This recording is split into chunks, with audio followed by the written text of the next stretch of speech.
Fala, rapaziada, bom dia, boa tarde, boa noite para vocês. Bom dia.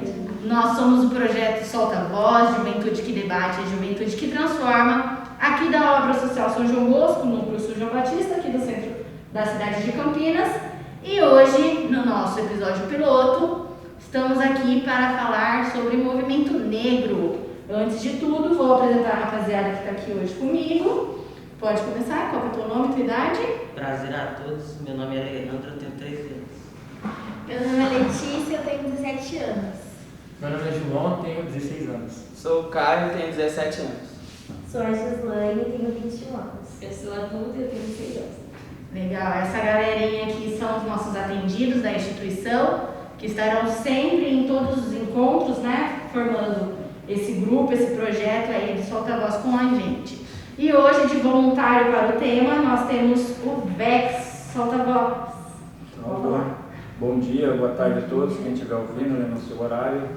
Em primeiro lugar, é um prazer estar aqui, né? Eu sou o Vex, sou uma liderança popular na região do Ziel, sou educador e comunicador social, né? E a gente tem um trabalho através da militância, do movimento negro também. Também já fui rapper também durante um período. Fui atendido também pela instituição, né? Então, para mim é uma satisfação estar aqui hoje contribuindo com vocês. Legal, legal. Temos também nossa cientista social que vai acompanhar a gente em todos os nossos encontros. Fala, Yara. Prazer, meu nome é Yara, como a gente falou, eu sou cientista social.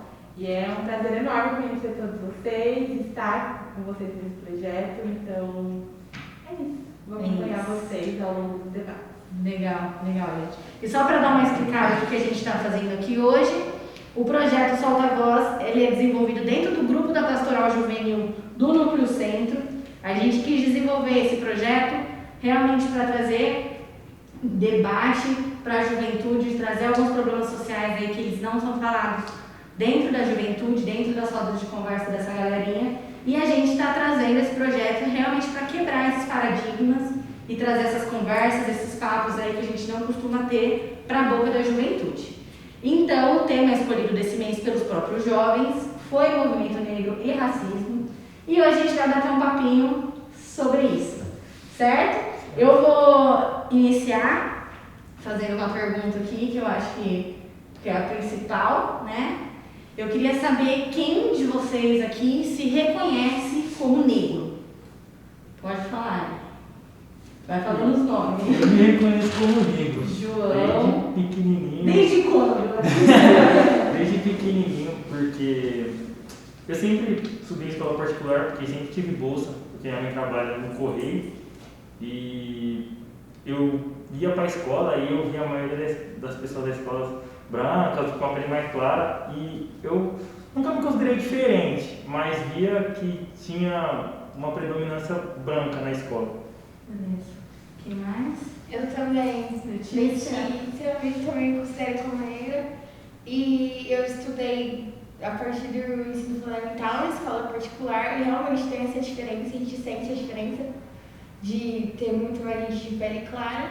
Mas eu acho que, tipo, antes era uma coisa que não fazia tanta diferença na minha vida. Mas aí a gente vai crescendo e vai percebendo que faz diferença, sim. Alguém mais? Depende. Tem pessoas que falam que eu sou negra de pele clara, mas, tipo, pra mim eu sou branca, tipo, morena no máximo. Mais alguém? Não? Beleza, rapaziada. E daí eu queria perguntar também pra galera branca, nós. Se vocês sentem à sua volta um número de pessoas pretas assim predominante ou não. O grupo de amigos de vocês tem muita galera preta ou não dentro da escola, dentro da onde você frequenta, da família? E aí, Caio? É mais ou menos. Tem, tipo, meus amigos mais próximos, a maioria é negra. E na família é mais pessoa branca. Só meu pai que é pardo, mas não chega a ser. Legal, legal. E aí, quem que quer começar a fazer as perguntas aí pro Vex? Vex, a gente separou umas perguntinhas pra vocês aqui, a galera trouxe umas perguntas sobre o movimento, sobre negritude, né? A gente teve umas pesquisas, a gente fez umas pesquisas de conteúdo A gente falou sobre um pouco da história do Brasil, né, no período da colonização, como que os pretos vieram para cá, como eles eram escravizados, né? E eu queria te perguntar, a gente percebeu, no que a gente estudou, que tudo do passado dessas pessoas escravizadas foi queimado. Toda a história delas, os registros de como elas vieram para cá. E eu queria saber se você consegue nos dizer quem eram essas pessoas escravizadas? Quem que era? Porque assim, a gente não sabe as histórias, né? A gente vê na escola o conteúdo, mas não é aprofundado. A gente acha que eram só pessoas que vieram pra cá. Mas assim, e o passado dessa galera, assim? Sim. É importante muita gente lembrar disso, né? Quando a gente fala da questão do negro e tal, da escravidão, a gente sempre traz o lado ruim, e sempre traz o negro ali, o escravo, como aquele cativo, subalterno e tal. Só que a gente tem que lembrar que essas pessoas, muitos delas, eram reis, eram rainhas, eram príncipes nos seus países de origem, né? Então não foram qualquer um. Essa invisibilização, né, na verdade, esse apagão que teve na história foi totalmente proposital, né? Porque acho que de repente os senhores ali do engenho, quem estava por trás de tudo, dessa atrocidade, né, que foi todo esse período de escravidão, talvez até propositalmente mesmo, para não ser condenado no futuro, né? A gente tem hoje no Brasil o país que foi o último a abolir a escravidão no mundo. A gente está em Campinas, que foi a última cidade a abolir a escravidão no Brasil. Inclusive Campinas era considerado pelos escravos como a cidade que tinha o pior dos seus castigos, né? Então, o negro começou a dar trabalho em algum lugar do Brasil, vou te mandar para Campinas, para o senhorzinho de Campinas. Então já dá para ter um parâmetro como que era a situação aqui, né? Então tem toda a história. Não foi nada de mão beijada, né? Muito importante a gente lembrar isso também. Não foi a princesa Isabel que, por livre, espontânea vontade, vou liberar essa galera e tal. Não, houve uma pressão, né? Inclusive a galera queria a todo custo manter isso, né? Só que teve a pressão mundial, não foi nem interna. A pressão de fora que fez a galera, então, e fez da forma que fez, né? Tá bom, a partir de hoje você é livre, tchau. Né? A mão na frente e a mão lá atrás. Aí surgiu os quilombos, que depois se tornaram em favelas, e a gente tem a realidade que a gente tem hoje. Eu imagino que se no Brasil tivesse museus, né, contando a nossa história, não deixando apagar isso, de repente o próprio racismo aqui ele seria visto de outra forma. A gente tem muito de enxergar o racismo aqui como um mimimi, né? Que agora não pode mais fazer piada, né? A galera não entende que antigamente tinha coisa que não é que tinha graça, é que não tinha ninguém que ligava para aquilo. Agora não, agora as coisas têm que ser, você tem que pensar muito bem no que você fala, no que você ouve, assiste, né? Enfim. A gente vê um exemplo claro disso na própria Alemanha. Na Alemanha, lá, se você negar o Holocausto, você vai preso. Né? É a coisa que deveria ser aqui. Lá não, lá tem museu, tem contando a história. Isso aqui foi um período obscuro da nossa história, da nossa sociedade. A gente precisa ver isso aqui, mostrar para a galera para a gente não cometer o mesmo erro de novo, né? Coisa que no Brasil não tem. Então por isso que a gente tem muita gente que acredita que não houve a escravidão. É um absurdo, a gente fala que não houve, né? Que isso aí foi coisa que inventaram na sociedade. E a gente vê, né, todo dia a gente sofrendo casos de racismo e tal, e a gente tendo que provar que a gente sofre com isso, né? Isso que de repente é o que mais dói, não é nem a questão de você sofrer alguma coisa, que muitas das vezes ali isso impõe na gente também uma garra para a gente lutar mais, né? Se você é de repente discriminado em alguma situação, você vai falar, não, peraí, então eu vou provar que eu sou melhor que vocês, vou passar por cima desse preconceito tosco de vocês. Só que quando a gente... E por muitos casos, né, as pessoas hoje em dia têm muito receio até de expor alguma questão de racismo no Brasil. E quando vem a público, vem essa descrença, esse negócio. Mas será que era mesmo? Né? Então você precisa filmar e tudo, e mesmo filmando ainda tem um descrédito ainda. Né? Eu acredito que tudo isso esteja linkado desde o início, porque foi totalmente proposital, essa queima de toda a nossa história. E essa história, né, mal contada pela voz do opressor, né? Quem conta a nossa história hoje é quem nos oprimiu no passado, né? A gente sabe o que eles contam. Então é difícil a gente não tem nenhum acervo, nenhuma coisa mais a fundo da coisa para a gente saber mesmo, reconhecer quem são as nossas personalidades. Teve muita gente Muitos escravos também que fizeram a revolução, né? Bateu de frente, falou que a gente não vai aceitar e tal, e travaram guerras. Só que isso a gente não conta, a gente não sabe. Por livro de história só conta a história do bom colonizador, né? Do bom samaritano ali, o branco que veio e fez descobriu o Brasil e levou a gente pro que tem hoje. Duas coisas que eu acho legal pontuar também, que disso que você está falando. Uma é que quando a gente pergunta, né? Você pergunta, quem é você? Você vira para mim e fala, eu sou a Letícia. Então, o seu nome diz quem você é. E era a primeira coisa que era tirada quando eles chegavam aqui. Então já apagou a história deles, né? Então já retira a própria dignidade, o próprio ser. Então eu acho que, falando um pouco desse silenciamento, né? E outra coisa legal de pontuar é que aqui no Brasil existe um museu muito legal, que fica no Ibirapuera, que chama Museu Afro Brasil. E eu acho que todo mundo deveria ter a oportunidade de ver, porque fala justamente tudo isso que você está falando. Infelizmente é um dentro do país que a gente tem, que é enorme, né?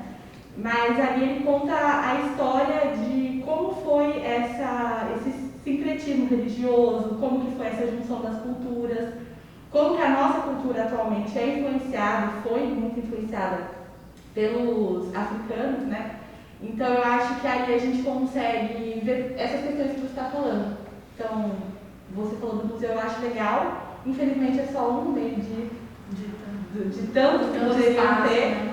Mas eu acho que para as pessoas que estão ouvindo e tiverem a oportunidade de ir, realmente é muito rico e sem, assim, além da cultura, tem uma sala de um navio, assim, que mostra isso que você está falando, do mimimi. Aí você consegue perceber, sabe? Infelizmente é um, mas quem tiver a oportunidade de ir, acho que é legal. Sim. Para a galera que está estudando aí, que está na escola, quando a gente estuda a história, né, hoje em dia já está dentro da Constituição que tem que ser estudado, né, a história dos africanos dentro das escolas brasileiras, mas isso acontece, assim, vocês têm acesso a esse tipo de informação? Eu acho que depende. Depende muito do professor, tipo, da minha escola. Eu tenho professores, tipo, que realmente falam sobre, e tem um professor que nada a ver. Nem existe, né? Que desse lance que ele estava falando sobre nome. Eu vi recentemente na internet uma menina falando sobre a origem dos sobrenomes.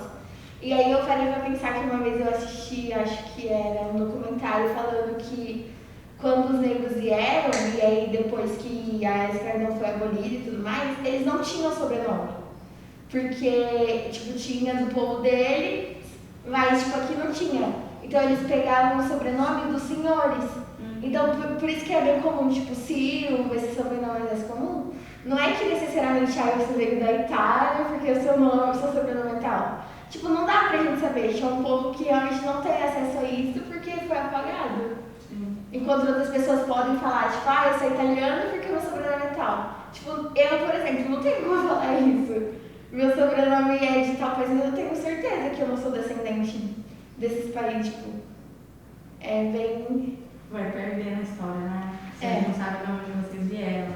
E falando sobre essa coisa de escola também, eu acho que é bem o que a gente já falou, de que depende muito do professor. Porque, como está na lei, tem que estar no material da escola. Então, no material da escola fala, tem texto, eles explicam.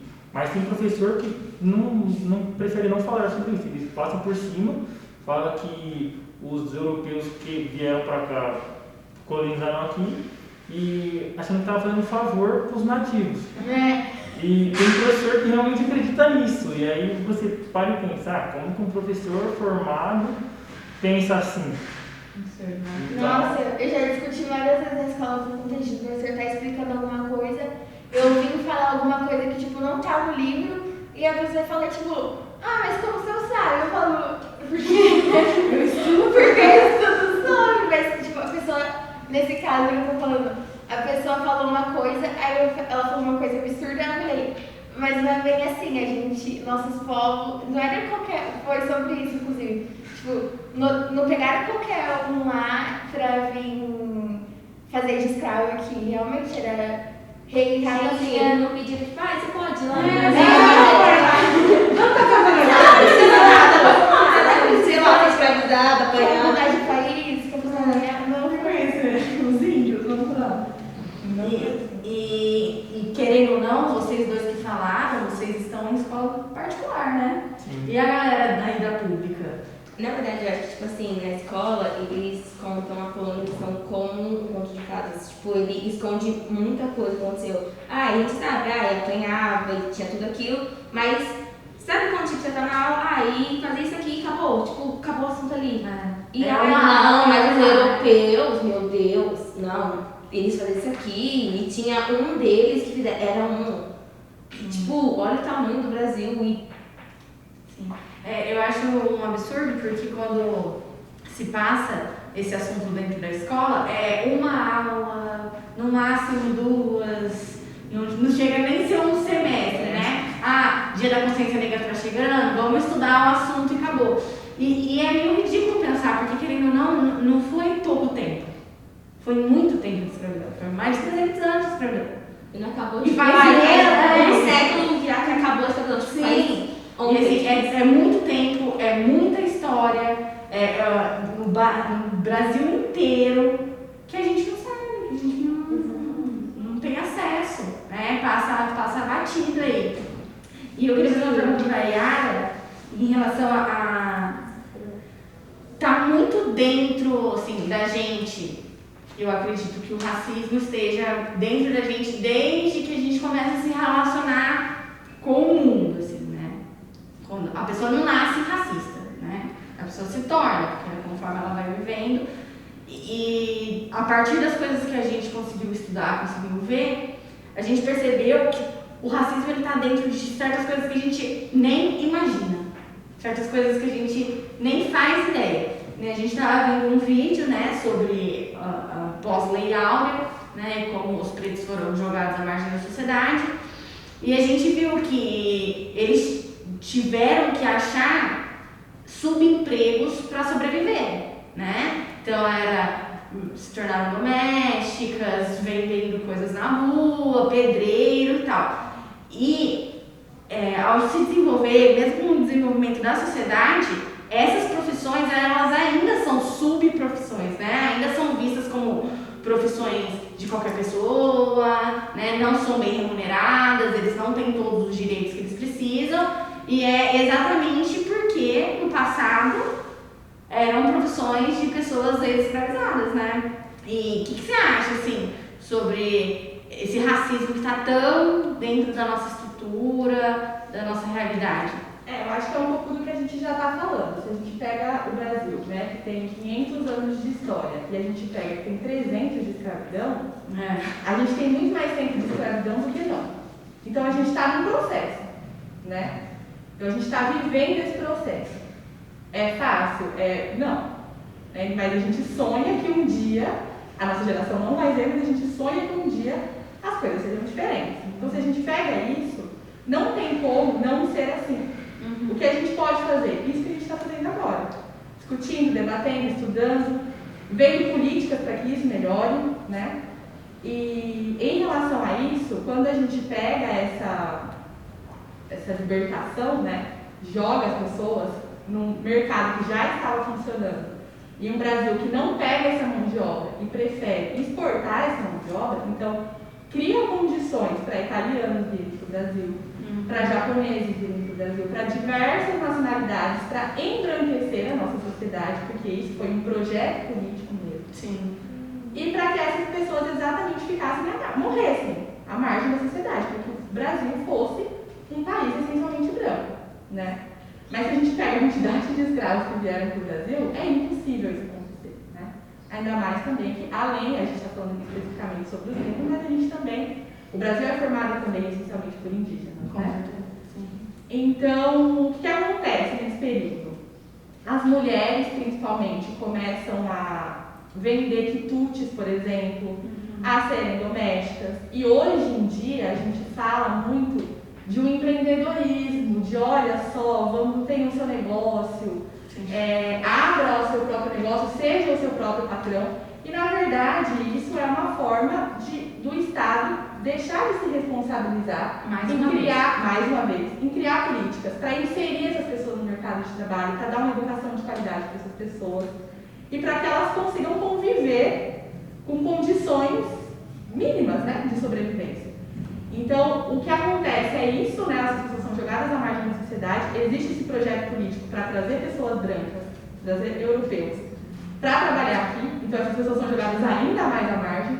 Tem esse discurso que vem crescendo ainda mais desse empreendedorismo, então a gente vê que a cada...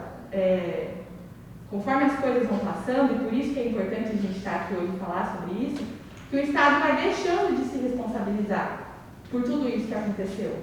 Né? Claro que naquela época era colônia e hoje a gente tem outro tipo de política, mas a gente não pode, e aí depois a gente pode falar mais disso, das políticas afirmativas, a gente não pode deixar de levar em consideração que esse foi um povo que sofreu e que sofre ainda.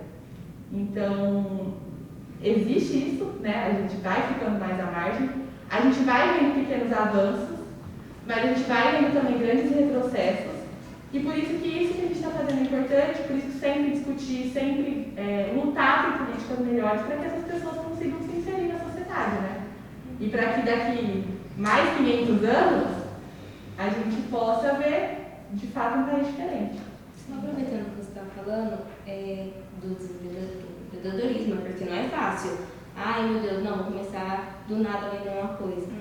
E a pessoa vai começando a ter baixa renda, e aí o governo dá, tipo, sei lá, uma cesta básica como se fosse um valor deles. Tipo, não é um valor. Tipo, E como se fosse a única coisa que você tá vivendo. Tipo, gente, pelo amor de Deus.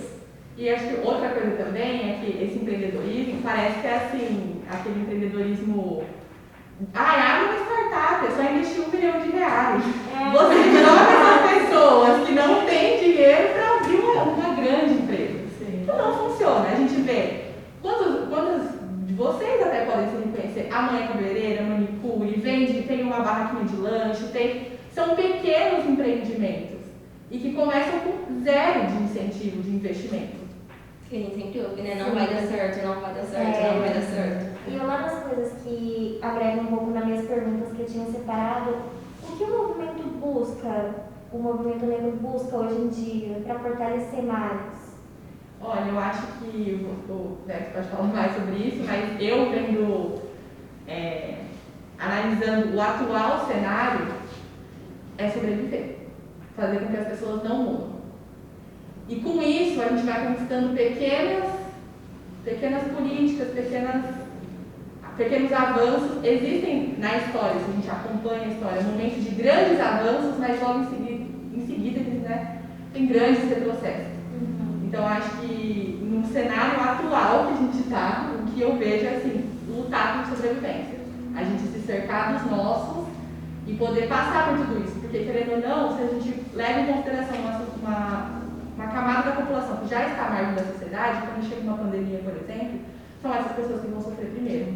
Então, são as domésticas, por exemplo, que elas não têm uma carteira assinada. Então, se eu não posso sair de casa para trabalhar, eu não vou ter dinheiro. Então, se a gente leva em consideração isso, acho que o momento que a gente vive hoje é isso, da gente tentar se cercar dos nossos, a gente tentar se apoiar o máximo possível e conseguir pequenas condições mínimas de sobrevivência nesse momento que a gente está vivendo. Mas acho que aí você pode falar mais sobre o movimento mesmo. Eu acho que você foi num ponto muito assertivo aí, que a gente sabe que as nossas necessidades são várias, né? A gente precisa aí tentar trazer, resgatar esse período sombrio da história, esfregar isso na cara da sociedade, fazer eles reconhecer, né, entender a importância disso. Só que a gente está nesse meio, num corredor polonês que é isso, cara. Você não pode... A gente sabe que a gente tem que estudar, tem que fazer não sei o que, só que a gente tem que sobreviver acima de tudo, né? Inclusive a gente sai de casa, que nem agora eu saí de casa lá do Oziel, nem sei se eu vou voltar, não sei se eu volto para casa hoje com meus filhos. Inclusive o próprio Oziel está de luto por causa da morte, inclusive, de um amigo de infância, né, que jogava bola com a gente. Então a gente está nesse período de pandemia, a gente viu muito isso, né? A gente tinha um projeto ali, a gente teve que fazer um projeto social, né, a parte do assistencialismo, é uma coisa que a gente não gosta de fazer muito. Eu sou mais da parte de formação e emancipação da pessoa, então eu gosto de trazer a oportunidade da pessoa se desenvolver e procurar alternativas do que prender ela, né? Isso responde à questão que você falou um pouco também do governo dar, né? Ele dá também no sentido de prender as pessoas, né? Porque embora tem muita gente que quer sair dessa realidade, tem muita gente que acaba se acomodando em algum momento. Então você pega um governo que vai te dar uma ajuda disso, uma ajuda daquilo e tal, você vai acabar criando ali meios de sobreviver com aquele mínimo, né? E aquilo vai te prendendo, você não procura uma alternativa. Além que a ajuda precisa de oportunidades, né? Sim, aí é uma coisa que não tem. Só que eu pegar o primeiro emprego, a gente contrata mais com experiência. Como que eu vou ter uma experiência se você não me dá oportunidade? Né? E a gente viu isso muito na pandemia. A gente fez toda uma estrutura, criamos uma rede de voluntários, a gente atendeu em Campinas inteiro. A ideia nossa era a galera do território se ajudar. Né? Então a gente não procurou vínculo com prefeitura, com empresários, nem nada. Tinha muita gente fazendo isso. Mas a gente fez um trabalho de formiguinha. Era coisa de passar na casa de cada um uma sacolinha. A pessoa dá, eu tenho um quilo de feijão, ajuda, me dá. Porque eu queria que aquela pessoa se sentisse, se reconhecesse no território. E se vesse ali, porque isso é importante também. Isso. Uma coisa que é muito importante também é a gente se ver, né? A gente saber aonde a gente está, sabe? Se identificar dentro da pirâmide social. Porque tem muita gente que às vezes vive na periferia, sofre, igual todos ali, e acaba por um motivo ou outro, uma indução de algum programa policial na TV, que acaba vendo aquela pessoa ali como inimiga, né? E aí, durante a pandemia, enquanto a gente estava naquela loucura que, galera, precisa parar para esse negócio não ir para frente. Então, vamos fazer? Vamos fazer aqui uma rede de apoio para a gente minimamente conseguir um alimento, uma dignidade para essas pessoas, poder ficar em casa de forma mais tranquila, porque a gente sabe que ninguém ia ficar, não é só, não, fique em casa, não tem condição. Para quem está numa mansão gigante, com empregado, com isso e com aquilo, ela consegue fazer o que quiser. Fica em casa. Tem esse período, tem uma conta gorda, para a gente não. A gente está todo dia correndo atrás da sobrevivência, né? Além de ficar vivo, tem que correr atrás da sobrevivência. O que a gente consegue trabalhando, e muitas das vezes nessa forma de informal, que é o empreendedorismo, é sobreviver. A gente não consegue se desenvolver. Criou-se também uma fábula que quem tem que acordar cedo, você tem que acordar cedo, tem que trabalhar, se dedicar e não sei o que você vai ser alguém na vida. Mas a gente já está fazendo isso. A gente faz isso também.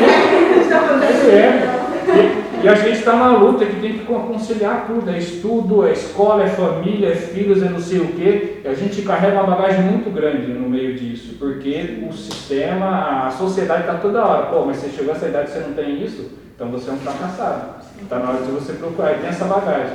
E além disso a gente fica nisso, né? Você vai para uma escola, você corre o risco de morrer dentro da escola. Né? Você vai se divertir, você está na cidade, você corre o risco de ser abordado ali, tomar uns tapas na cara, porque você não pertence daquele território. Já aconteceu comigo isso. Eu fui num lugar que era um shopping, o cara, você mora onde? Eu moro no Oziel. O que você está fazendo aqui? Você veio roubar. Não, vim no shopping, é o shopping. Não, você não está aqui, pode ir embora, você não tem que estar aqui. Seu lugar não é aqui. Aí me deu uns tapas na cara e me mandou voltar para casa. Isso acontece com muita frequência. Então, eu resumindo tudo, né, acho que você foi no foco central mesmo. Não tem, embora as nossas pautas são muitas, né, as nossas conquistas também são várias. O movimento negro, na sua grandiosidade, estão conseguindo bastante avanço.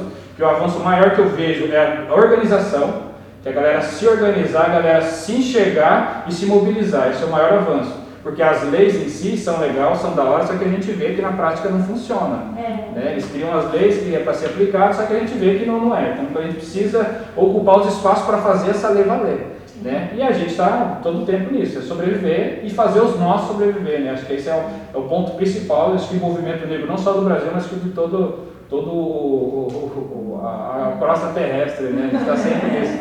Sim. Vex, você falou desse lance do movimento está crescendo aí, né? A gente viu um pouco sobre o rap, a cultura negra aí que está cada vez mais tomando espaço nos rádios, na televisão, na internet, né? O Caio tinha até uma pergunta, pode fazer essa pergunta. Você comentou que você já foi rapper e eu queria que o rap e o trap vem subindo muito o nível nesses últimos anos, tanto nacional quanto mundial, e como você vê essa questão e qual a importância disso? Sim, eu acho que o rap, ele desde o seu início, né, ele teve um papel fundamental, principalmente na formação da juventude. O rap salvou vidas, né? Eu sou a prova viva que o rap salva vidas, o rap salvou a minha vida. Eu tive um período, no período do Oziel, que era aquele período de territorialização, de a galera de ver quem manda, né? processo de ocupação para ver quem que manda. Então era um processo muito violento. E a gente veio ali, a gente ficava no meio daquilo, via cadáver no chão e tal, via nego matando o outro ali à luz do dia. E quando a gente descobriu o rap, né, descobriu o rap lá nos anos 2000, né, eu já achava legal aquilo, só que quando eu procurei saber da história, eu achei mais legal ainda, porque o rap ele se inventou num período onde todo mundo fechou as portas. Isso é muito importante a gente lembrar que o rap ele se organizou. Então, nos anos 2000, as gravadoras, isso aí que a gente vê hoje com o pop, né, que era o funk, agora está virando pop, tinha isso muito com o rap. Quando surgiu o Racionais, então tinha muitos contratos grandes, os caras iam na televisão, tinha muito show e tal. Só que chegou um tempo que não era mais comercial, porque essa galera quer o comercial, quer o que é o comercial, quer o que vende. Né? Não é à toa que o funk e a ostentação ele vai muito longe porque é o que vende, né? Porque a galera quer ouvir aquilo. Aí surgiu e era isso muito com o rap, então fechou as portas.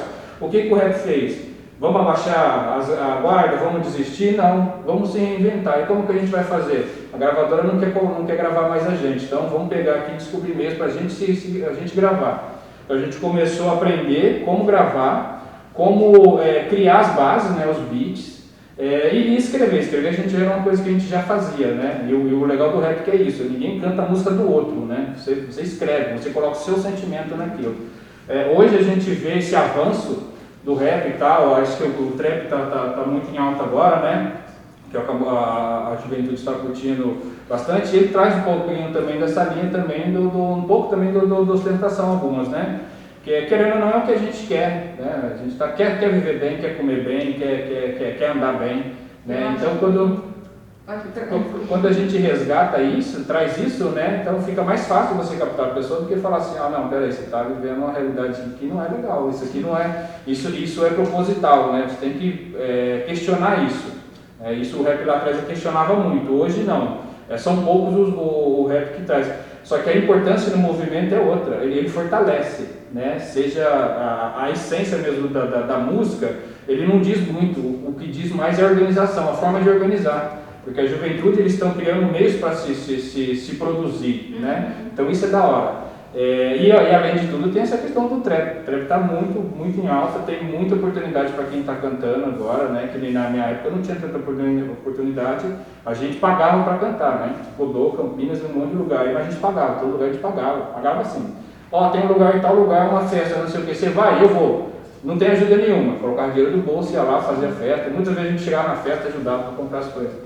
Tá. Mas ele tem esse caráter, né? A importância do rap, no meu entender, no movimento é isso, esse caráter organizativo e de transformação e de resiliência mesmo, né? A gente está se habituando ao momento de cada período ali, só que se reinventando a todo tempo, né? E sempre abordando essa oportunidade. Mesmo, se a gente pode pegar agora o Djonga mesmo, o Djonga ele aborda muito isso, e traz a essência que o Racionais trazia lá em 2000, o Djonga traz agora, em outras palavras, em outro ritmo, só que com a mesma importância, né? Isso é da hora.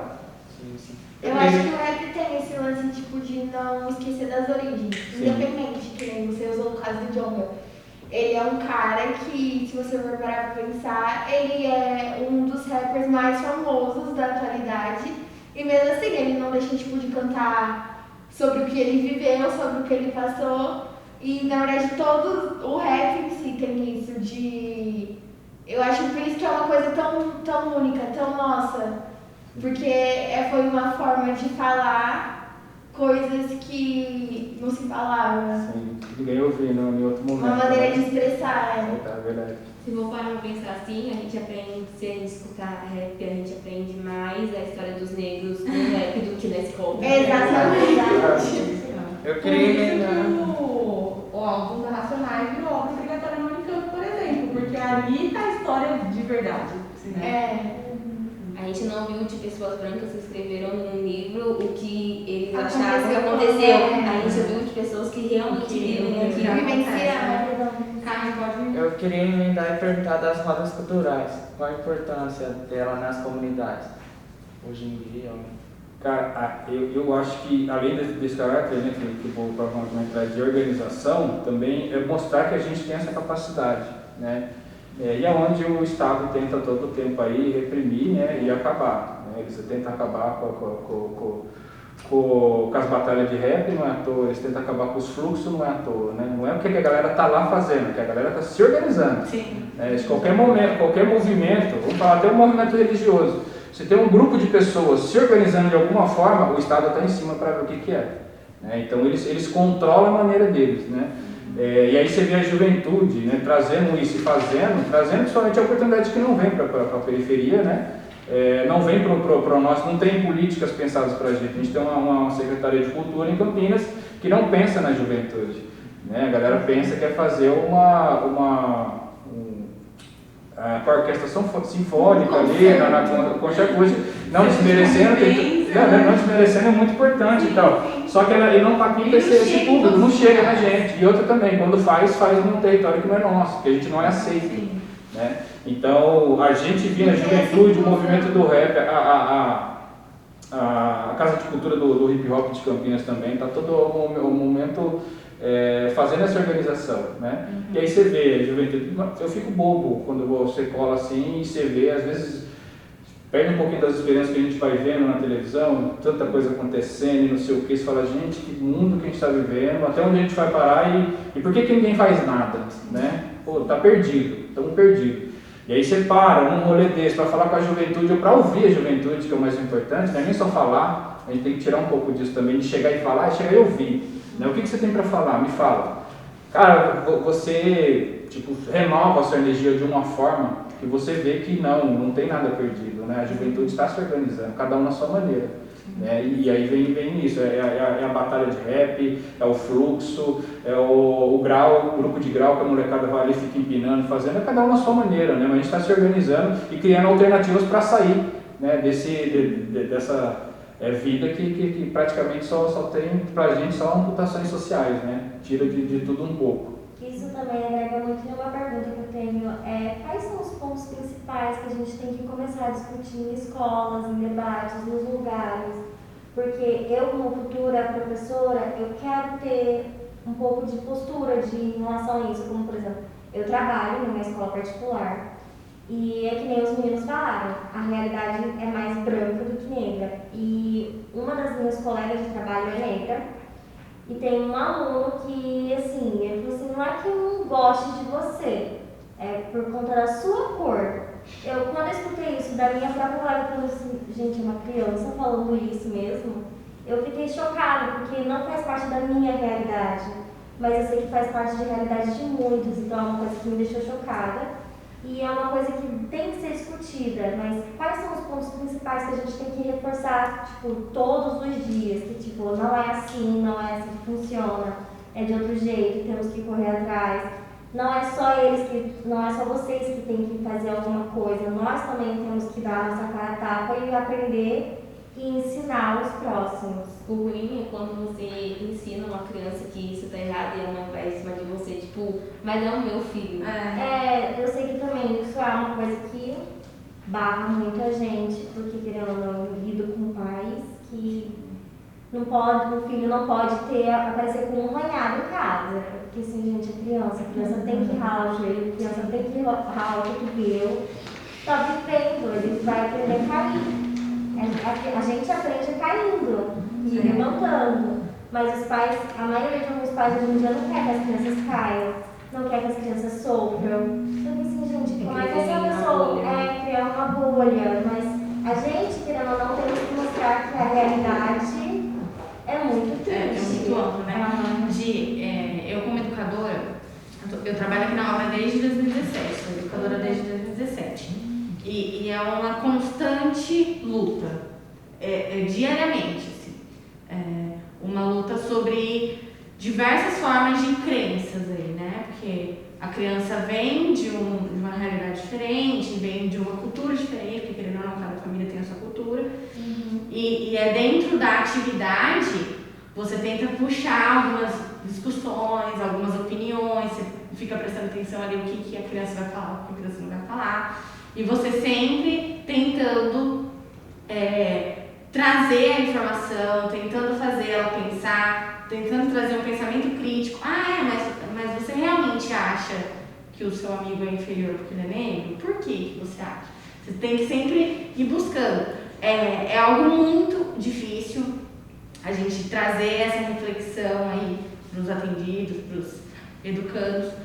Só que é uma coisa que me dá força todos os dias, é pensar assim, você não precisa conseguir salvar todos, sabe? É muito difícil salvar todos, né? As instituições que estão aí para trazer assistência, elas estão debatendo e lutando contra um mundo por fora que é muito difícil, né? Tudo lá fora é bem melhor do que um debate, sabe? Qualquer rolê que está acontecendo agora é mais da hora do que isso aqui que a gente está fazendo, entendeu? Para quem não vive isso, para quem não está aprendendo com isso. Então, é diariamente uma luta. Só que se a gente conseguir fazer a diferença em uma cabeça, se a gente conseguir mudar a perspectiva de vida de uma pessoa, a gente já conseguiu muito, sabe? Eu, como educadora branca, tem certos assuntos que eu não consigo chegar, que eu não tenho vivência para falar, que eu não tenho como trazer ou como solucionar a questão de algum dos atendidos. Mas eu busco pesquisar, eu busco aprender, eu busco trazer gente de fora para conversar, sabe? E é realmente trazer, pontuar isso, qual que são as diferenças, o porquê. Porque é tão estrutural, tá tão dentro da gente que a criança nem sabe por quê. A gente nem sabe por quê das coisas, né? Nossa, mas por que tem que menosprezar? Ninguém sabe, é porque tá dentro de nós. Então, se trazer esse questionamento, eu acho que roda de conversa, eu acho que esse debate, assim, entre você e a criança, de uma maneira muito aberta, assim, não menosprezando, não, você não é inteligente, você não é burro, sua família é ridícula, mas assim, trazer um espaço aberto para a criança conseguir pensar, conseguir ver outras formas de pensar, outras realidades, sabe? Então é aos pouquinhos, eu acho que essa caminhada aí é aos pouquinhos. E em relação aos movimentos que o Vex estava falando, assim, eu acho que um dos grandes problemas é que a gente não escuta muito falar dos movimentos, né? Assim, são dentro de regiões, né? Dentro de algumas periferias, e aqui de fora não tem muito acesso. Tanto porque o governo não auxilia, né? O governo não mostra, e tanto tem gente que também nem conhece, nem sai da zona de conforto para estar entendendo. E eu queria que você pontuasse alguns desses grupos, desses movimentos aqui de Campinas, os lugares para a gente conseguir saber o que faz, onde está, alguns que você conhece, para ajudar a gente. Aqui em Campinas que agora tem alguns pontos que tá mais fechado, né? É que talvez essa questão da territorialização do movimento também diz um pouco também da sua capacidade, né? de atuação. Sim. Né? A gente muitas vezes se mantém com a própria ajuda e tal, então às vezes a gente quer expandir mesmo, tá, em todos os territórios, só que não tem braço para isso, e acaba meio que territorializando. Mas tem alguns movimentos que fazem coisas mais amplas, né, que tipo, em determinados momentos unem um movimento e outro em prol de uma pauta. Aqui em Campinas a gente tem um movimento muito importante que é das PLPs, que é as Promotoras Legais Populares. Elas são voltadas mais para a pauta feminina, né? Elas trabalham toda a questão da mulher, né? E trabalham bastante essa questão da negritude, né? Porque o trabalho que elas fazem é muito dentro também da prisão, né? Dos presídios e tal. E a grande maioria a gente sabe que o público, né, preso, a maioria é negro e negra, né? Além disso, a gente tem a Casa de Cultura Tainã, né? Tem a Casa de Cultura Roseira, né? No Zéu a gente tem o Centro Cultural Quilombo Urbano, né? Deixa eu ver mais alguns aqui. A gente Tainã, Roseira, tem a NMU, né? Que é o Movimento do Negro Unificado, né? E além disso tem outros. Acho que a gente conseguir até hoje em dia a gente consegue bastante aproximação até através da rede social, né? Todos eles têm algum tipo de movimento, algum tipo de página. Então você pode pesquisar de repente o movimento negro, alguma coisa assim. muitas das vezes rola aí alguns eventos, algumas atividades. Agora mesmo, o mês que vem agora, surge bastante coisa, né? Que é o mês da consciência negra, então vai surgir bastante coisa. Mas tem muito isso. E acho que os principais vocês precisariam conhecer, de repente, a Casa de Cultura Tainã e a Casa de Cultura Roseira, né? São pontos, vamos falar assim, que são mini museus, né? Que a galera fez por conta própria, e lá conta um pouco da história, né? Traz um pouco dessas origens nossas também. Sim. E é bom. E além disso tem esses outros movimentos também que faz mais o caráter organizativo da coisa, né? Agora quem trabalha mais em parte da cultura são esses pontos aí. Legal. Alguém tem mais alguma pergunta? Pode falar, não, perdão. O mais interessante é que você falou agora que vai entrar no movimento da consciência negra, mas é só agora que eu ia falar sobre consciência negra. Tipo, no resto do ano não tem. Não existe tolerância, não existe discriminação, não existe nada. Porque vamos lá, cada minuto um jovem negro morre. Tudo flores. Chega no mês, não, tem isso, porque a gente tá, mas uma coisa que vocês, né, que são mais novos, essa época, muitos dos influenciadores digitais, blogueiros e tudo, são contratados para poder fazer esse tipo de ação. Então é bacana para vocês também consumirem essas outras pessoas em outros momentos, né, apoiarem o trabalho em outros momentos. Porque são ações pontuais. Até eu estava vendo alguns produtores de conteúdo que eu sigo falando um pouco sobre o mês da visibilidade LGBTQIA+. Então é um mês que eles trabalham muito e aí depois eles ficam sem trabalhar ao longo do ano. Então isso vai acontecer, né, nesse próximo mês com esses produtores de conteúdo negros. Então, uma dica para vocês, né, consumam para além desses dias, né, dessas datas. E o que você falou, eles são contratados, eles não falam porque é uma pauta interessante, é uma pauta que tem que ser falada. Eles são pagos para falar aquilo, que deveria ser uma coisa livre, a gente deveria falar que para todo mundo ouvir assim. E também assim, a gente não fala só sobre isso, sabe? Eles não falam só sobre isso, eles falam sobre outros temas. É muito legal quando a gente consegue falar sobre outras coisas, né? Quando a gente é chamado para falar, vamos falar sobre o movimento negro? É legal, a gente gosta, a gente fala. Mas é legal falar de outras coisas também, né? A gente é muito mais do que só isso. Então, por isso que eu falo, assim, consumam para além dessa data, porque essas pessoas têm muito para falar. Assim, para além da cor, do dia, da luta, né? Porque nós somos sediários que a gente estava falando. Então, para tornar um pouquinho mais leve, a gente gosta de fazer outras coisas. Eu fui chamado uma vez para participar de um rolê, assim, também falar do movimento negro dentro de uma faculdade particular, né? E aí eu recusei por causa disso. Eu falei, não vou, porque por que você está chamando agora? Né?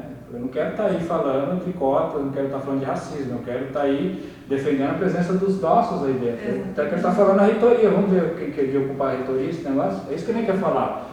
A galera traz muito isso. Então, no meio da consciência negra, aquela faculdade que, inclusive, não dá condição nenhuma do negro, do jovem negro, entrar ou mesmo se desenvolver lá dentro, que a maioria dos seus funcionários são negros, ele abre as portas para trazer uma personalidade negra para falar, só que no que eles querem. Não é a pessoa que vai chegar lá e falar assim, não, que o racismo, isso, não. Ó, você vai falar, vou te dar um checklist aqui, isso aqui é o que você pode falar. Isso aqui não. Ou quando não, fala, o que você está pensando em falar? Fala pra gente aí você manda e tal, fala, isso não pode. Aí você pode falar disso aqui, tá bom? Vamos falar um pouquinho da lei, vamos falar um pouquinho da vocês. Aliás, uma faculdade que eles dão uma bolsa que a maioria dos jovens não podem pagar. É verdade. É bolsa pra quem, né? Sim, e aí tem muito isso eu acho que o mais importante, né, da gente aproveitar e tentar ao máximo, né, como que a gente consegue mais a visibilidade nesse mês, ou como que a gente consegue captar mais gente, né, para essa luta nossa, que é uma luta muito grande, né, a gente não vai conseguir mudar isso com poucas pessoas, e eu, não é sendo cético não, mas eu não acredito que eu não vou ver um mundo justo e um mundo sem racismo. Talvez meu filho também não veja, mas a gente está trabalhando para isso, a gente está lutando para isso, e eu não posso acreditar porque eu não vou ver, eu não vou abaixar a guarda, não trazer aquilo, né, que às vezes a gente traz muito dos pais, os mais velhos trazem isso para a gente. Não, sempre foi assim, isso não vai mudar, não tem por que você lutar por isso aí. Desde quando eu era criança era assim, não é porque era assim, né, que a gente não pode mudar, a gente pode mudar. Então, é isso, mesmo que a gente não enxergue uma perspectiva, mesmo que a gente não enxergue de repente, ou se enxergue naquilo, né? Eu passei muito por isso no período agora da eleição. A gente fez uma candidatura coletiva negra, né? Era Banca Preta, que a gente reuniu 3 jovens negros de periferia e a gente falou, vamos ocupar o espaço, né? Que é uma das coisas que eu acredito também como transformação. Não vejo a política como a transformação de fato, né? Porque a gente sabe que a estrutura é grande e a corrupção ali está enraizada, né? Não os políticos, mas a estrutura é uma estrutura corrupta, feita para sugar dinheiro e sucatear os serviços públicos, sucatear a máquina para eles se perpetuar no poder. Só que tem um meio de transformação disso, não só na política, como na comunicação, como na justiça. Então, uma das minhas lutas hoje é isso, um trabalho que a gente faz é isso. Como eu vou pegar o jovem de periferia e colocar na cabeça dele que ele também pode ser um juiz? Sim. Ele também pode ser o presidente dessa bagaça. É uma realidade realista, né? Ele não precisa ser só o cantor de funk ali, o jogador, que é o que está mais perto dele, que é o palpável, que também dá uma grana, tal, tá no momento. Mas ele pode ser também, eu quero ser o prefeito dessa cidade. Você tem capacidade para isso. Só que o que acontece? Foi criado, né, na nossa cabeça que isso, esse meio aqui não entra não, isso aqui é sujo. Todo político é bandido. Quem é bom que entra lá é corrompido. Só que não tem muita gente boa que está aí, né, dentro das suas limitações, tentando fazer alguma coisa para a gente. É importante a gente estar, porque é da onde que surgem as políticas. Sim. No momento desse de pandemia, a gente não tem políticas públicas e sociais, por quê? Porque não tinha ninguém lá para brigar com a gente. É diferente de uns caras, uma elite branca, né, na sua maioria ali heterogênea e tal, padrão europeu, caucasiano, etc., sentado numa mesa discutir uma pauta que vai afetar diretamente a periferia, a juventude negra e periférica. Eles não estão nem aí, eles não conhecem, não faz parte da realidade deles. É o que eu sempre falo, imagina se os nossos tivessem visto no passado, imagina o que a gente ia ver hoje. Então, assim, um avanço, mesmo que seja pequeno, é um avanço. Sim, é um avanço. E é uma coisa para a gente comemorar, mas ainda mais da forma que é, né? A gente está falando aqui de 300 anos, mais de anos de escravidão, sofrimento, né, e opressão, do que não digo liberdade, né, que a gente não foi liberto, né, a gente, no sentido grosso da coisa, só mudou algumas coisinhas ali da escravidão.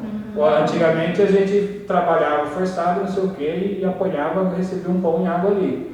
Hoje a gente acaba passando quase pelo mesmo sistema, com exceção aí das chibatadas e tal, só que a gente está amarrado num papel, né, chamado olerite aí. Eles amarram a gente nessa situação e tudo isso. No passado, o escravo virou o favelado, o pobre,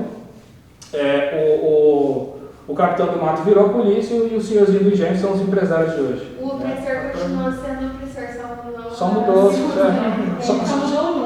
o nome, né? E a capacidade dele. Hoje ele tem mais capacidade, tem mais poder sobre a gente e tal. Mas é importante mesmo a gente ressaltar e esse é o momento de a gente se aproximar dos movimentos. Tem muitos movimentos, tem alguns movimentos que é isso, tem gente que está fechada numa bolha, está com pensamento, mas tem gente que está aberta à minha mudança, né? E a gente tem que se encaixar nesses lugares, onde a gente está aberto à mudança, a gente sabe que vai chegar, vai ser ouvido e vai ter voz. Se você chega no lugar e você não tem voz, a pessoa impõe, sai fora, porque isso não é legal, vai continuar no mesmo. A gente não tem que impor nada, a gente tem que trazer alternativas, trocar ideia junto, falar, peraí, sua visão é essa, minha visão é essa, beleza. Não concordo com a sua, você não concorda com a minha, não tem porque a gente não vai sair na mão, vou te dar um bloco, não precisa disso. Só que nisso aqui a gente concorda, então vamos unir as nossas forças, nossas indiferenças e tentar fazer isso aqui ser melhor para nós dois. Falando dessa questão, tem até uma pergunta que eu queria trazer, é porque eu queria saber como reagir a um ato de racismo, porque eu já sofri e já vi muitos atos racistas e cada pessoa reage de um jeito, né? Tem pessoa que não aceita porque acha que está certo parte para agressão, tem pessoa que abaixa a cabeça e põe calado. Então eu queria saber como reagir a um ato de racismo. Eu falei igual o John, fomos nos racistas. Eu ia falar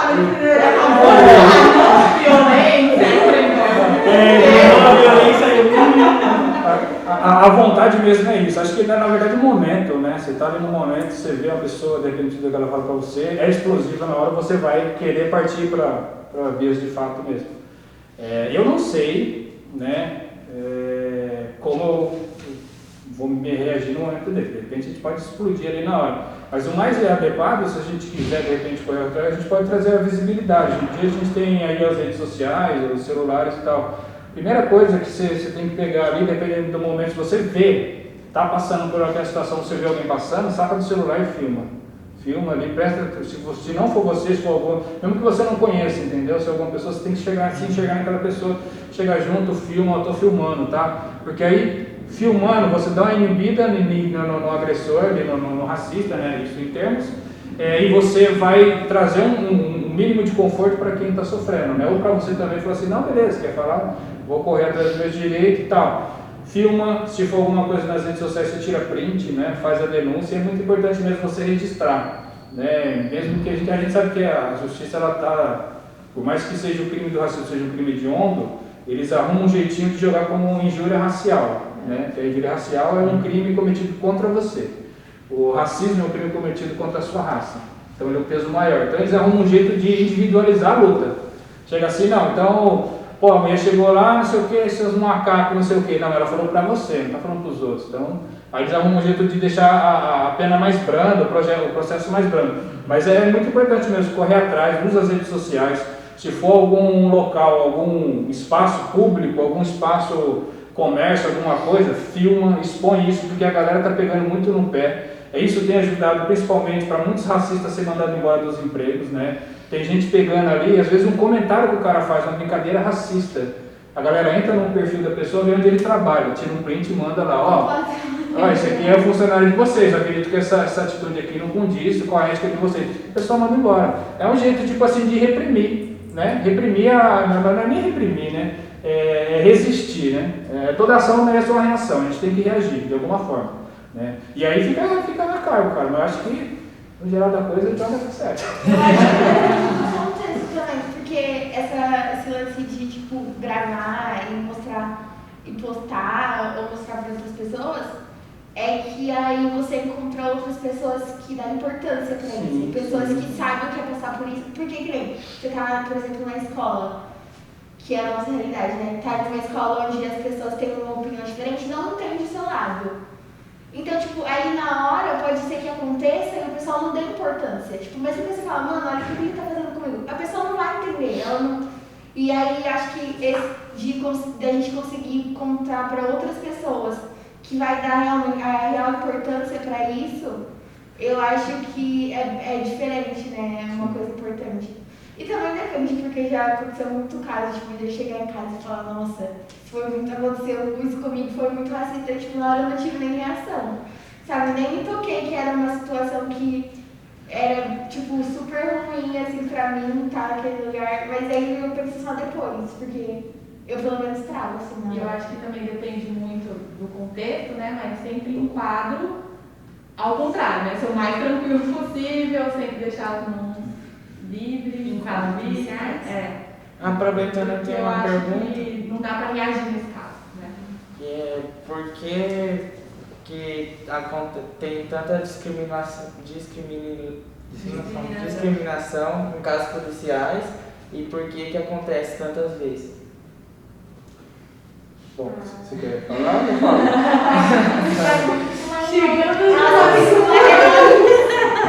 Eu fiz uma redação sobre isso ontem, gente. Me diz na sua redação, o que tá? Eu fiz ontem uma redação sobre racismo institucional, que além do racismo estrutural que a gente tem no nosso país, porque eu vou falar, assim, agora eu estou fazendo parte da UJS, que é uma linha de juventude aqui, não tem só daqui de Campinas, mas do estado de São Paulo, e aí eu estou estudando muito mais sobre. E aí a gente tem essa questão do racismo dentro das instituições. E eu conversei com um policial e ele me disse que, tipo, dentro dos códigos dele, ele, tipo, já é racista a partir daí. Tipo, existem códigos que falam, tipo, aconteceu alguma coisa, sei lá, um assalto. E tem 2 indivíduos pretos e um branco. Eles falam que, tipo, os 2 alienou o branco, sabe? Existe todo não é uma coisa que parte de uma pessoa, de um policial. É a instituição em si que já é racista. pelo nosso histórico, né? Sim, sim. É por isso que a gente, você tocou num ponto importante, que é isso. O racismo da polícia, essa discriminação da polícia vem da sua estrutura. A gente tem uma polícia que ela é treinada para matar, né? É importante a gente falar que o Brasil tem hoje a polícia que mais mata, a polícia que mais morre e recentemente descoberta a polícia que mais se suicida. Isso no Brasil. Então você pega o cara ali, o projeto de militarização, né, quando a gente fala que a gente quer desmilitarização da polícia militar, isso não é acabar com a polícia, vai acabar com a polícia e pronto. É desmilitarizar, é tirar esse processo. A militarização é um processo de você abater o inimigo. Quem tem esse trabalho é o exército. Por isso que o exército não prende, o exército mata, porque ele está para defender o território. Em momentos de guerra. Em momentos de guerra, isso, importante dizer. Importante ressaltar muito isso, momento de guerra, tá invadindo o Brasil, está uma guerra, então o exército ele sai daí, para isso, para defender a sua terra e tal. E a polícia no Brasil, principalmente a polícia militar, ela tem o mesmo treinamento. Então você pega lá, é comum você ver aí, o estande de tiro deles lá é uma favela improvisada, que ele já coisa ali. Já começa aí. E aí tem toda essa estrutura racista lá dentro, né, de personificar o criminoso, que é o negro. Saiu uma vez aqui, repercutiu bastante, aqui em Campinas mesmo, uma orientação para a abordagem policial no Taquaral. Falou, se for negro, não sei o que, pode abordar que suspeito e tal, alguma coisa do tipo. Só que isso, além disso, você pega um policial, que na sua maioria é jovem, pobre, né? Que a maioria mesmo não é o filho de papai, não é o burguesinho que quer ser policial. Os caras têm medo, assim, ninguém quer ir lá e tomar tiro, né? Não correr o risco que corre um policial. Então a maioria é pobre. Você sai da favela. O cara sai da favela, ele já sofre toda uma opressão ali no próprio território, porque ele não pode nem lavar a farda no quintal, que tem o risco de alguém descobrir e tal e aprontar alguma. A família não fala pra ninguém que ele é policial, não pode, porque tem medo. Então você pega esse cara, joga ele nesse território e deixa ele ser oprimido ali. Ali ele é oprimido, ele anda na rua com medo, ele não vai no mercado do bairro com medo, ele não anda na esquina, ele abre o portão e ele fica tudo com medo, ele vê o vizinho como seu inimigo, vai matar ele a qualquer hora, então se ele piscar ele mata. Ele sabe que ele vai e não sabe que ele volta. Aí você pega esse cara, só que tem um detalhe, ele não vai policiar a cidade de Campinas. Você vai pegar esse cara de Campinas, da periferia de Campinas, que vem com toda a sua opressão, e levar ele para policiar a cidade de Sumaré, na mesma comunidade. Aí ele já pega essa bagagem que ele está aqui e desconta lá. Aí ele vai ver essa galera como inimigo, entendeu? E aí onde ele vai chegar, do jeito que chega. Então, além da estrutura, tem isso. É tudo totalmente proposital. Que, inclusive, por lei, o policial não pode morar na periferia. Ele não pode. Mas a maioria mora. E passa por toda essa opressão. E é onde a gente tem. O resultado é aí. É uma polícia que mais mata, a polícia que mais morre e a que mais suicida. Né? A que mais mata é que está aí, o cara vai com medo. O nego levantou, ergueu um monte de coisa, já deu um tiro, né? A que mais morre por causa disso, com base na opressão que a galera sofre, que a polícia faz, o criminoso, por sua vez, quando vê um policial, não pensa duas vezes, com medo. Ele vai e mata, fica um jogo. Ele fica uma guerra de que só tem perdedor. Só morre mais. Eu penso que, tipo, e no final das contas, ambas as partes são, tipo, vítimas do sistema que existe. Tipo, por mais que a gente, o bandido fala que a polícia é a opressão, e aí a polícia também fala que o bandido que... Mas é muito mais vantajoso para o Estado ter essa camada pobre da população se odiando, se matando, do que junto. Porque se houvesse uma concepção Sim. A gente sabe quem são os mortos, a gente tem o endereço, tem os horários, tem a faixa etária de todos os mortos. Né? Seja da violência policial ou do policial morto. Só que nada é feito. Porque tudo isso, né? A polícia no geral foi feito mesmo para organizar, mas para acalmar e manter cada um no seu quadrado. Então, a polícia não está para servir e proteger, como diz que é o lema dos caras. Está para servir e proteger, sim, mas determinado tipo de interesse. Né? Não é, também que você chamar por alguma ocorrência na periferia, eles vêm no prazo deles e tal. Agora, se for alguma ocorrência no bairro nobre, cola um monte de policial e rápido, resolve rápido. Né?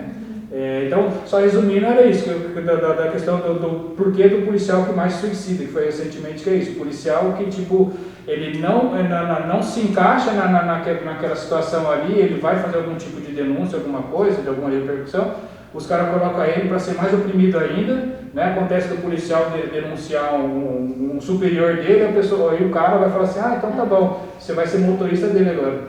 E aí tem a impressão, o policial se mata por causa disso, além de tudo tem toda a bagagem, né? É mal remunerado e tal, tem todo esse risco aí. Né? Então o policial, no geral da coisa, ele é um oprimido igual a gente, né? A diferença é que ele é até mais, porque ele não se enxergou ainda, ele acaba defendendo quem também oprime, quem também coloca nessa Não situação. tem essa consciência, né? Não tem, não se enxerga, não se vê como nosso igual, porque tá nesse bololô doido aí, né? Essa loucura de... Falando sobre isso, por isso que o Tropa de Elite é um filme tão bom. Não tem policial que ele pode falar que ele é da tropa lá perto, ele morre. Mas a polícia do Tropa de Elite, sem ser o BOP, a polícia, são todos corruptos ali, mas chega num ponto que eles não querem ir para a operação junto com o BOP por causa dos bandidos da favela, mas eles também não querem voltar para o quartel-general porque eles vão ser oprimidos do mesmo jeito. E isso mostra como a polícia também é oprimida, não é a culpa do policial em si. Tanto que ele fala, né, que tipo, policial corrupto pra ele é igual bandido, ele fala, né? Aproveitando, eu queria fazer outra pergunta da questão de cotas.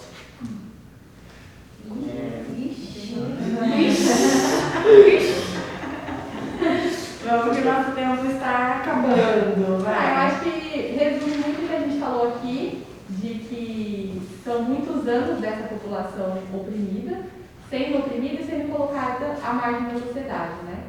Então, quando a gente fala, o que é a margem? A gente tem os grandes centros e essas pessoas elas não estão. A gente estava até brincando quando a gente chegou, né? Como é difícil chegar aqui, a gente está no centro de Campinas. Cada um vem de um canto, né? Uma ponta da cidade. Então, a gente está à margem dos grandes espaços, dos shoppings, dos grandes centros. Então, essa população está jogada ao entorno da sociedade. Então, as cotas ou outras políticas afirmativas, elas são um degrauzinho, uma reparação histórica por tudo o que aconteceu durante todos esses séculos, para que essas pessoas tenham mínimas condições de acesso a universidades, a um concurso público, por exemplo, né? A polícia, né? Além de tudo isso que a gente estava falando, a polícia tem uma estabilidade. Então não é assim, o policial, eu vou me demitir, pronto, acabou. Tem uma estabilidade, é concursado, enfim. Então, ter esses acessos, né? Então a gente foi tão marginalizado ao longo dos séculos que, para resumir, né, a questão da cota, é isso, é um degrauzinho a mais que a gente dá para que essas pessoas cheguem um pouquinho mais perto do acesso que as pessoas brancas tiveram e têm no Brasil hoje. Posso fazer uma pergunta em relação às cotas?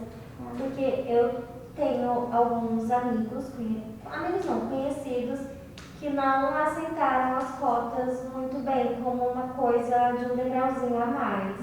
E como conversar mais sobre isso? Porque eu vejo para vocês como um degrauzinho a mais ali na luta diária. Mas por que muitos não aceitaram? Tem gente que fala que é facilitar, né? Porque acha que meritocracia existe. É porque as pessoas acham. Não, mas digamos assim, da comunidade mesmo de vocês não aceitaram isso como uma coisa bem vista? O próprio movimento. O próprio movimento. Eu conheço muita gente que não aceitou isso como uma coisa bem vista. É porque foi o que a gente estava falando no começo, né? A nossa luta, as nossas pautas, elas são muitas. Então é muito mais fácil a gente resolver, por exemplo, a questão da educação no Brasil do que só dar cota no final, né? Então algumas partes do movimento, talvez, acreditam que isso é só uma coisa. Não que não concorde com isso, mas que é só uma coisa de tantas outras que a gente precisa resolver. Mas era o que a gente estava falando, né, da questão de, quando vocês perguntaram o que o movimento está fazendo agora, o que o movimento busca agora. A gente vai resolver isso da educação. Mas, por enquanto, vamos resolver o que está urgente, vamos resolver os negros hoje, que não têm acesso à universidade. O que a gente vai fazer com essas pessoas agora? A gente está lutando pela educação também, mas com essa camada, o que a gente vai fazer? É a cota, é a política afirmativa que a gente vai colocar? É a melhor solução? Por enquanto é. Então vamos colocar isso daqui agora e aí a gente vai resolvendo as outras coisas daqui depois, entendeu? Então pode ser que muitas pessoas, não sei, acho que você que está mais por dentro do movimento pode ter visto alguma outra divergência, mas eu vejo mais isso, assim. Sim. Que é uma política dentre muitas outras. Então acho que a luta é para ampliar e não só para Porque parece que assim, eu dei a cota, né, o que o Estado, eu dei a cota. O que mais vocês querem de mim? Eu tô dando cota pra vocês, sabe? Mas eu já acho tô que na é faculdade. muito também, porque existe muita gente que, tipo, sei lá, a gente vê negro que é contra cota, que é contra outros tipos de... A gente vê pessoal da LGBT que apoia pessoas que falam coisas absurdas, mas eu acho que vai... Uma vez eu escutei uma frase que, eu não lembro o nome,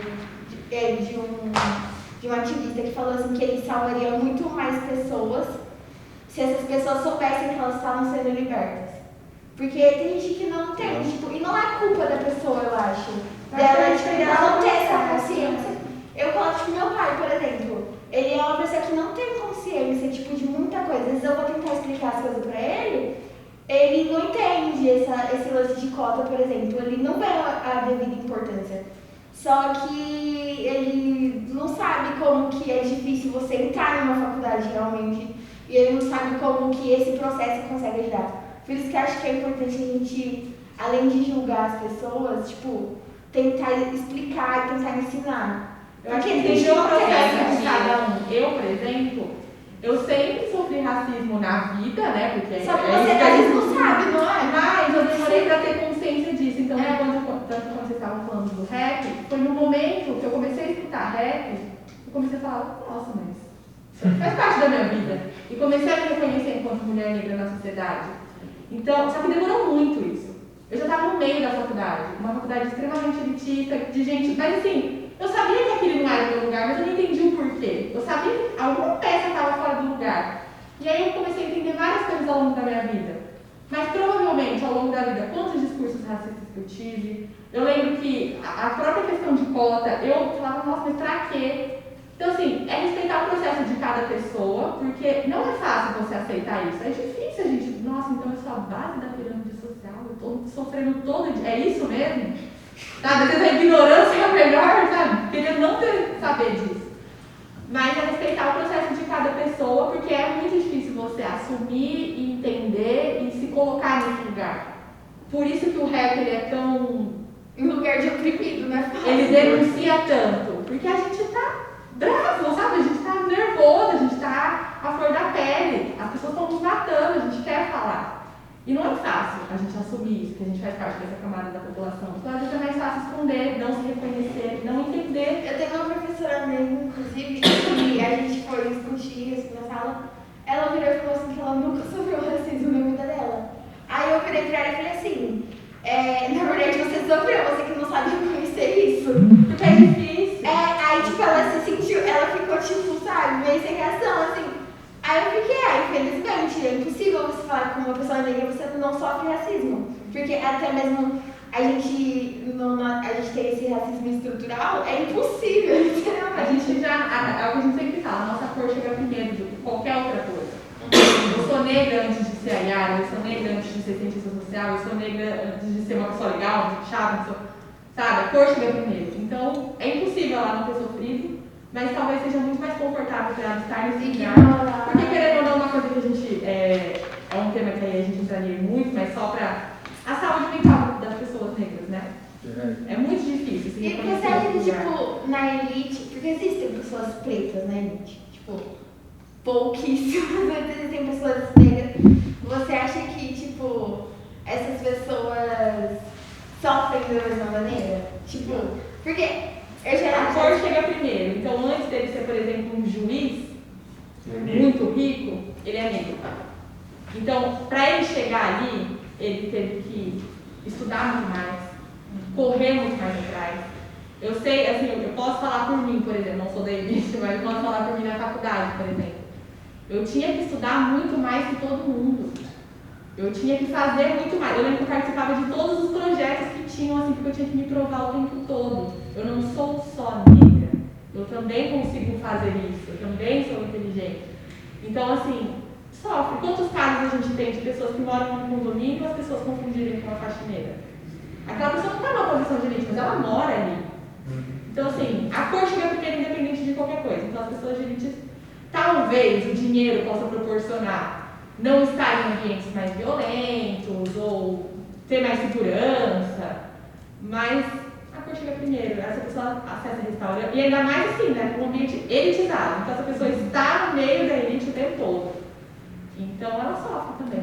E daí é bem verdade, porque uma vez eu estava discutindo cotas na escola, na aula de filosofia, e a menina lá da minha sala, é branca, né? Aí ela falou, nossa, ela debateu fortemente que ele era contra.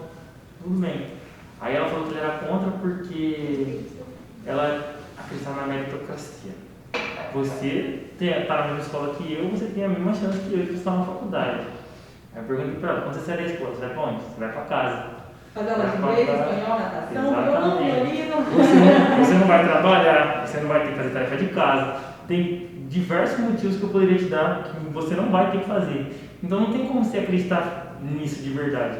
Porque não existe meritocracia, não existe. É uma coisa que é inegável, não existe. Eu acho que eles acham, né? Tipo, eles acreditam numa coisa, mas tipo, o que você tá acreditando? Você vai de ônibus pra escola? Você vai de ônibus pra escola? Sim. Provavelmente o pai dela vai buscar ela. Exatamente. Você demora no mínimo umas 2 horas pra chegar na sua casa. Dependendo do trânsito, dependendo... Ali ela já chegou na casa dela, ela já fez a aula dela de inglês, ela já almoçou, ela já fez a tarefa de casa. Você nem chegou na sua casa ainda. E quando chegar na sua casa, você vai ter que fazer comida pra você também. É importante essa questão que você falou, que pegou um gancho, até eu estava vendo a hora que vocês estavam vocês falando do menino Ney, né? Vamos falar um pouquinho dessa questão do racismo, da pessoa estar ali. O próprio Neymar, no episódio que jogam lá a banana pro Daniel Alves, ele falou que não existe racismo, porque ele nunca sofreu racismo no Brasil. Não existe racismo. O Neymar falou isso.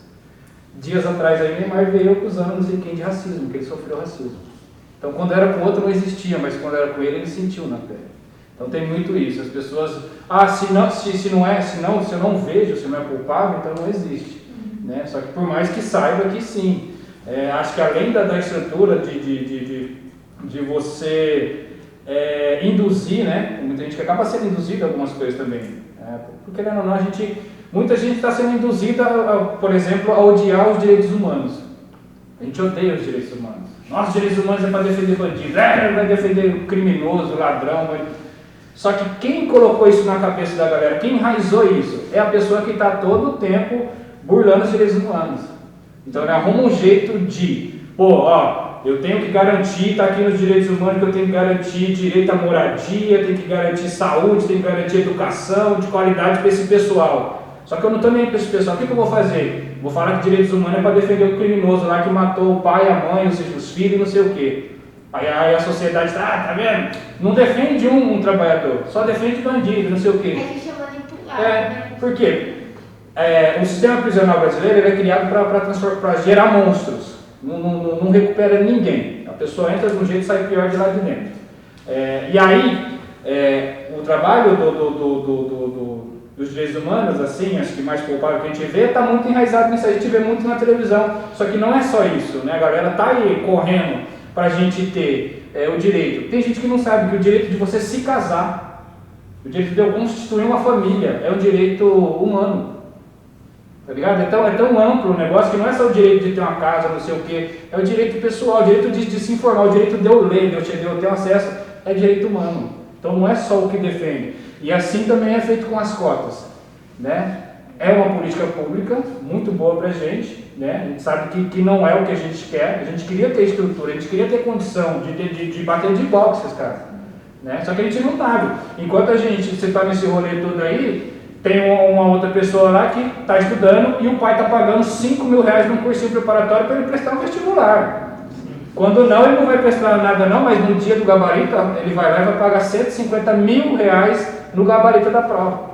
Aí a pessoa vai falar para você que é meritocracia. Né? O que ele está preocupado com a vida é o que ele vai fazer com a empresa do pai quando ele herdar. Né? É isso que ele está preocupado com a vida. Ele está ali, puta, eu nem gosto dessa bosta aqui, velho. Desculpa, eu nem gosto disso aqui, mas eu vou ter que herdar isso aqui, o que eu vou fazer? Né? Aí acontece muito dessas tragédias de famílias de afortunadas, né? Mas é isso, a gente está pensando, poxa, peraí, eu tenho que pensar no que eu quero ser, o que eu vou fazer na minha vida, como eu vou trazer um conforto para minha família, que estão aqui já na situação triste, como que eu vou mudar a minha realidade, né? E como que eu posso trazer um conforto ali para quem está junto comigo? Como que eu vou voltar Né? para cá? E além de tudo isso, eu tenho que ficar olhando assim para ver se não vou morrer. Né? Então não tem esse negócio. E as fotos, isso é claro que seria muito mais importante para a gente se eles investissem na educação, trazessem uma educação pública de qualidade. Eles têm uma educação pública de qualidade, só que é sucateada, propositalmente. Né? O movimento lá do secundarista, quando começou a ocupar a escola aí no Brasil, por que depois surgiu esse negócio de escola sem partido? Por causa disso. A juventude está se organizando. Opa, peraí, é impensável você ver uma juventude ocupar uma escola. Não, peraí, vamos ocupar aqui, a gente quer que a diretora saia. Teve aqui no Carlos Gomes, que tirou a Mília lá, que era uma diretora autoritária na escola. A juventude se organizou no momento e tal. Teve escola. Teve uma escola que a juventude pegou e no que começou a organizar, que era uma coisa que eles iam vandalizar, que era mentira, a galera estava capinando, pintando, arrumando a escola. Teve uma escola que eles abriram uma sala, tinha trocentos instrumentos de música, um monte de equipamento lá que estava trancado. Eles nem sabiam, os alunos nem sabiam. Então, quando surgiu isso aí, a organização, que a gente fala, é tudo movimento, quando surge e organiza a gente, o sistema vem em cima para acabar. Ele não quer a gente organizando. Então, é muito importante essa organização nossa. E aí, tudo surge das cotas mesmo. Eu não quero dar cota. Você acha que eu quero dar cota? Não, eu quero vender. Quero que pague a mensalidade para entrar na minha escola, né? Minha escola particular não, minha escola aqui é uma elite, tal. Agora a cota não, sou obrigado a dar isso aí? Pô, não, como eu vou fazer? Eu vou dar, mas essa pessoa vai vir murchinha, vou arrumar um jeito de colocar ela no lugar, entendeu? Aí só que, tipo, se você for ver com competência, né, caráter e tal, a gente tem muito mais capacidade. Uma coisa também que as pessoas falam isso, a pessoa ali que pega um exemplo de um cara afortunado, um milionário, não sei o que, é um exemplo de vida para nós. É mentira. Mentira, porque aquele cara, quando ele perder a fortuna, a primeira coisa que ele vai querer é se matar. O cara, quando ele tem muito dinheiro, ele surgiu, primeira crise ele perdeu dinheiro, ele quer se matar. Exemplo para nós é o trabalhador, a trabalhadora que mora na periferia, porque ele está todo dia, ele acorda de manhã, apanha do mundo inteiro para trazer um sustento para casa, para a família, procurar uma realidade melhor, chega em casa ferrado, cansado, desgastado, vai dormir no outro dia e acorda com a mesma disposição. Então essa pessoa sabe o que ter garra para vencer na vida. Ela pode não ter a fortuna do outro, mas ela tem um espírito que a outra não tem, que é o espírito da outra é o espírito de perdedor, porque a hora que ela perder, o que eu vou fazer agora? Vou me matar que é mais fácil para mim. A gente já começou perdendo, né? Não sabe. A gente não, a gente está aqui, é toda hora. Todo dia 7 horas. Tipo assim, aí é que nem falar, matar um leão por dia é fácil, mas agora um leão ter 3 jacaré, 2 onças, um rinoceronte. Derrubar um elefante no braço aí é difícil, pô. Todo dia isso aí, mas a gente consegue, entendeu? E uma das coisas que, em relação à escola, que eu lembro muito de uma fala de um professor meu de sociologia, ele passava bastante aulas muito legais pra gente, só que eles deixavam muito claro, pelo amor de Deus, vocês não espalhem isso. Porque o governo quer que vocês só tenham isso aqui, que vocês só olhem pra frente. Não é isso que eu quero que vocês olhem para todos os lados. E é uma das coisas que vem vindo cada vez mais forte. Porque o governo não quer uma geração que diga assim, isso está errado, bora mudar. Não é assim que funciona. Ele quer aquelas pessoas que só olham para frente, que aceite tudo, e tá tudo certo. Tá tudo certo, do jeito que nós estamos aqui soltando a nossa voz. Essa Essa reforma do ensino que eles fizeram, inclusive, é isso, né? É para isso. Eles não estão formados, não estão preocupados em formar profissões, estão preocupados em formar empregados. Então, esse é o sentido mais geral da coisa. Eu falar, não sei o quê. Quando a fábula que eles contam para a gente é muito interessante. Lógico que eu queria ir lá e aprender computação, lógico, na escola desde o começo. Quero fazer um técnico de computação, lógico que a gente quer. Quero ser não sei o que, a gente quer preparar para isso. Só que eles vão te preparar para aquilo, para você ser um funcionário, um telespectador e um eleitor cativo. É isso. Não quer um senso crítico, não quer uma mente pensante. Aí, qual que a gente vai fazer isso? A gente começa a podar o que transforma isso. Então, vamos tirar a ciência, filosofia, sociologia. Isso aqui não, isso aqui a galera começa a questionar demais, então vamos tirar isso aqui. E não tem um porquê, pra que você quer saber de onde você veio, pra onde você vai, cara? Vai aqui, ó. Então a gente... trabalhar. Se formar, até porque o que adianta a gente se formar, chegar lá, você não poder ter um emprego porque você é pobre, porque você é preto, porque você mora em favela? É uma coisa muito questionável hoje em dia. E aí onde a gente vai para esse informal, né? Que a gente começa, porque a gente não se enxerga nas empresas. Dentro da empresa você é só um número, né? O cara não está nem para você. Enquanto você serve, você está servindo. A partir do momento que você não serve mais, tchau. Você abriu o seu negócio, tudo vai se resolver. Sim. Você é o patrão, olha só. Aí você vai... Desespero. Aí a gente vai nisso mais como meio também de sobrevivência, porque está difícil de arrumar um emprego, mas também para sair disso e você minimamente ali conseguir ser reconhecido, né? Quando você trabalha para você sabe a importância do seu trabalho, o sufoco que você faz, você vai ter. Eu acho isso, quando eu converso com as pessoas, elas acham que ter uma ascensão trabalhando por si próprio é muito, por mais que seja uma realidade ainda distante, é mais provável do que tipo, você entrar em uma empresa e crescer em uma empresa e tipo, realmente ser alguém. Porque é aquela coisa, é muito seletivo esse processo de você subir em algum lugar, bem difícil. Aí as pessoas acabam optando pelo trabalho informal, pelo empreendedorismo, pelo trabalho independente por conta disso. Mas eu sou um grande adepto. Eu acho que se a gente organizar certinho, dá para todo mundo viver cada um com o seu cada um. A gente produz, cada um produz alguma coisa. Né? A gente não tem como, não sei o que. O dinheiro está aí, está imposto. Né? O sistema capitalista é imposto para a gente consumir e gastar. A gente deveria dá para ver que vivia assim no passado, né? Tem muitas civilizações que viveu assim. Então o que você faz? Eu sei fazer eu faço pão. Então beleza, você vai fornecer pão para a aldeia. Eu faço não sei o que, você vai fornecer isso, a gente tem uma moeda de troca. Dá para a gente fazer isso? Daria. Só que o sistema capitalista ele é muito maior, muito mais amplo. Tem comunidade organizada. Tem inclusive que assim, é o patrão e o empregado conversando. Aí o patrão vai e manda uma foto da Ferrari que ele comprou. Aí o funcionário fala, nossa, que legal. Aí o patrão fala assim, continua se esforçando que ano que vem eu compro outra. Não, é impensável. O ódio que gerou, até agora dessa política, agora tem uma politização grotesca, né? Que não tem mais espaço para debate para nada, mas gerou-se um ódio ali em cima de uma galera que estava em ascensão, né? O pobre estava em ascensão, era impensável. O empregado indo trabalhar com o carro igual do patrão, por mais que ele parcelou em 60 vezes, mas como assim? Né? Vou viajar, o empregado indo viajar, lá o patrão na Ferrari não vai nem viajar, mas está viajando, então isso, a elite não quer. A elite não quer a gente nesses pontos, ele não quer chegar no espaço e ver a gente lá. Eles querem estar lá e ver a gente na televisão, no máximo, quando assistem. Eles não querem. Então aí a gente tem esse preconceito, esse racismo e todo esse estigma em cima do pobre, né?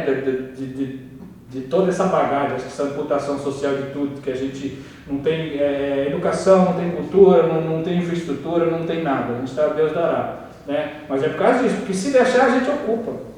Se der meios pra gente, a gente tira todo mundo de lá. A gente toma todo o lugar desses caras. Por quê? Fica comprovado. Os caras não têm capacidade de fazer nada. A pandemia ficou aí, qual que é o desespero dos caras de voltar a galera a trabalhar? Era isso. Porque o cara não tem capacidade de ligar uma luz. Tem dono de empresa que não tem capacidade de ligar uma luz. A gente, pobre, a gente liga as máquinas, a gente abre as lojas, a gente dirige os carros, a gente vende, a gente cobra, a gente produz, a gente confecciona, a gente fecha, desliga tudo e volta para casa. Os caras fazem o quê? Conta dinheiro. Eles contam dinheiro. Verdade, a terceira Natasha fala. Que a gente sabe trabalhar, acho que eles não sabem. Sim. A gente sustenta, né? A gente sustenta tudo. Gente, alguém tem mais uma pergunta? Vamos finalizando, que o nosso horário, rendeu hoje, que sim. Eu queria agradecer a presença de cada um, muito obrigada, Vex, muito obrigada, Yara, muito obrigada a cada um que veio hoje aqui. Essa roda é muito importante, tá? Pra gente conhecer o mundo aí, trocar nossas opiniões, debater, abrir o nosso olhar para essa sociedade corrupta que a gente vive, tentando se ajudar aqui, ver o melhor jeito de sobreviver a tudo isso, né? Eu queria agradecer também a instituição Obra Social São João Bosco, agradecer a coordenação e a gerência que deu a liberdade de a gente estar fazendo esse projeto. Se não fosse a coordenação, esse projeto não estaria acontecendo, então muito obrigado. Obrigado também aos educadores que estão nos ajudando aqui por trás do som, por trás da câmera, né? Hoje foi um dia muito importante. Eu sinto que é o começo de uma grande coisa aí, que esse solta-voz vai ganhar muita força, né? Assim como a voz de vocês. Sim.